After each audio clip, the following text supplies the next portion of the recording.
জয় হিন্দ বন্ধুরা। বাংলাদেশে চীনের প্রবেশ, বিপাকে ভারত, কড়া ব্যবস্থা নিল বাংলাদেশ। বাংলাদেশে চীনের প্রবেশে ভারতকে এক কঠিন পরিস্থিতির মুখে ফেলে দিয়েছে।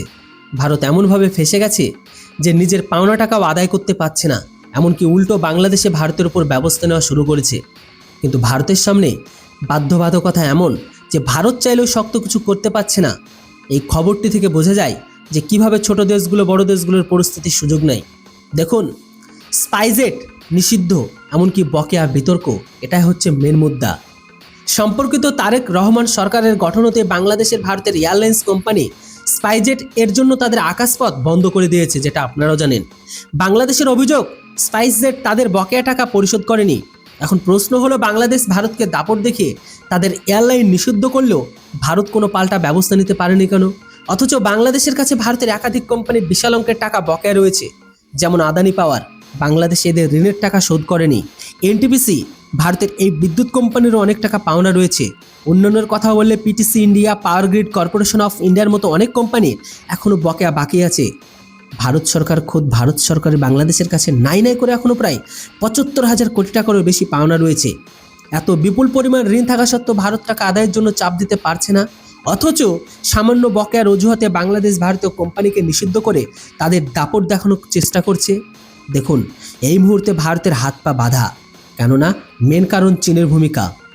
ভারত কেন বাংলাদেশের বিরুদ্ধে কঠোর পদক্ষেপ নিতে পারছে না, তার প্রধানই কারণ হলো একমাত্র চীন। মালদ্বীপ, নেপাল বা শ্রীলঙ্কার মতো ছোট ছোট দেশগুলোর মাঝে মধ্যে ভারতকে উপেক্ষা করার সাহস পায়, কারণ তাদের পেছনে চীন দাঁড়িয়ে থাকে। এখানে রয়েছে কূটনৈতিক জটিলতা, যেমন চীনের ফাঁদ। ভারত যদি এই ছোট দেশগুলোর উপর ঋণের টাকা আদায়ের জন্য বেশি চাপ দেয় বা কঠোর হয়, তবে তারা সঙ্গে সঙ্গে চীনের পক্ষে চলে যাবে। চীন আগে থেকে এদের ঋণ দিয়ে নিজের জেলে ফাঁসানোর জন্য বসে আছে। কূটনৈতিক ভারসাম্য, প্রতিবেশী দেশগুলো যদি পুরোপুরি চীনের নিয়ন্ত্রণে চলে যায়, তবে সেটা ভারতের জন্য বড় কৌশলগত ক্ষতি।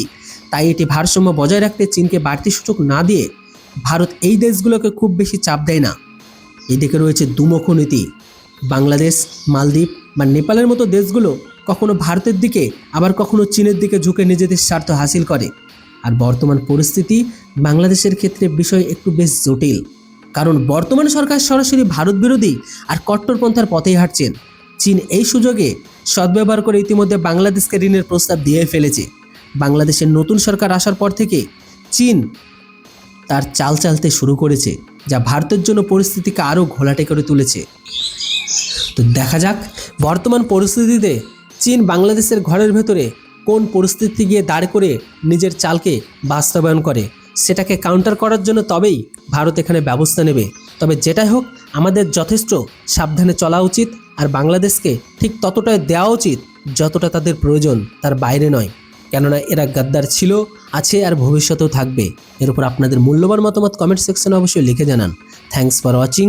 জয় হিন্দ, বন্দে মাতরম।